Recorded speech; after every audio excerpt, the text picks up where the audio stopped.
નમસ્કાર મિત્રો, આજે આપણે ખૂબ જ મહત્ત્વના ટૉપિક ઉપર ડિસ્કશન કરવા જઈ રહ્યા છીએ, જેને કહીએ છીએ વોર્મઅપનું સાચું મહત્ત્વ. તમે બધા કદાચ જીમ જતા હશો, યોગા કરતા હશો, એક્સરસાઇઝ કરતા હશો, ઝુંબા કરતા હશો. મારે તમને એક પ્રશ્ન પૂછવો છો કે શું તમે ખરેખર વોર્મઅપ કરો છો? જો તમારો જવાબ ના હોય તો એ તમારા માટે ઘાતકરૂપ બની શકે છે. એક સાદા એક્ઝામ્પલથી આપણે સ્ટાર્ટ કરીશું. જેમ કે જ્યારે તમે ગાડી શરૂ કરો છો ત્યારે ગાડીને ધીરે ધીરે સ્ટાર્ટ કરી અને ધીરે ધીરે ગાડીની સ્પીડ વધારો છો. તમે ક્યારેય 100ની સ્પીડ ઉપર કે 5મા ગિયર ઉપર ગાડીને હાંકવતા નથી. એવી જ રીતે હૃદય તમારા શરીરનું એન્જિન છે. જ્યારે તમે કસરતની શરૂઆત કરો છો અને તમે વોર્મઅપ નથી કરી રહ્યા, એનો મતલબ એમ છે કે તમે તમારા હૃદયને 100ની સ્પીડ ઉપર ભગાઈ રહ્યા છો. તો વોર્મઅપ કેમ જરૂરી છે આપણા શરીર માટે? આપણે અત્યારે ઘણા બધા ઇન્સિડન્ટ્સ જોઈએ છીએ, પેપરમાં, ન્યૂઝપેપરમાં એડવર્ટાઇઝમેન્ટ જોઈએ છીએ કે જીમમાં કે કસરત કરતાં કરતાં કોઈની ડેથ થઈ ગઈ. એ લોકો ફિઝિકલી ફિટ હતા છતાં પણ એમની ડેથ થઈ ગઈ. કસરત કરતાં કરતાં હાર્ટ એટેક આવી ગયો. તો આ શું છે? જેને મેડિકલ ટર્મમાં કહેવાય છે કાર્ડિયાક અરેસ્ટ.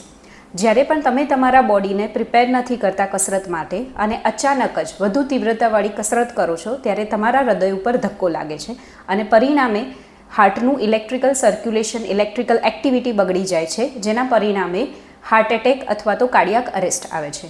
તો વોર્મઅપનું શું મહત્ત્વ છે? કેટલો સમય વોર્મઅપ કરવું તથા કઈ રીતે કરવું? જ્યારે તમે વોર્મઅપ કરો છો, વોર્મઅપ શું છે? વોર્મઅપ તમે તમારા બોડીને તીવ્ર કસરત પહેલાં તૈયાર કરો છો. વોર્મઅપ કસરત કઈ રીતે થાય છે? વોર્મઅપ કસરતને બેમાં ડિવાઈડ કરીશું.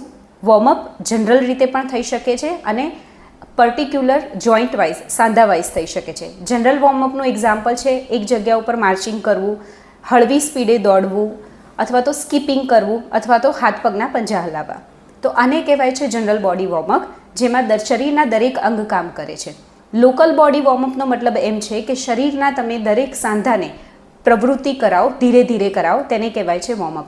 આજે ઘણી બધી વાર હું યુવાન લોકોને જીમમાં વર્કઆઉટ કરતા જોઉં છું અને એ જોઉં છું કે તે લોકો સ્ટ્રેચિંગ કરે છે, પણ કોઈ પ્રકારનું માર્ચિંગ, જોગિંગ કે સ્કીપિંગ કરતા નથી.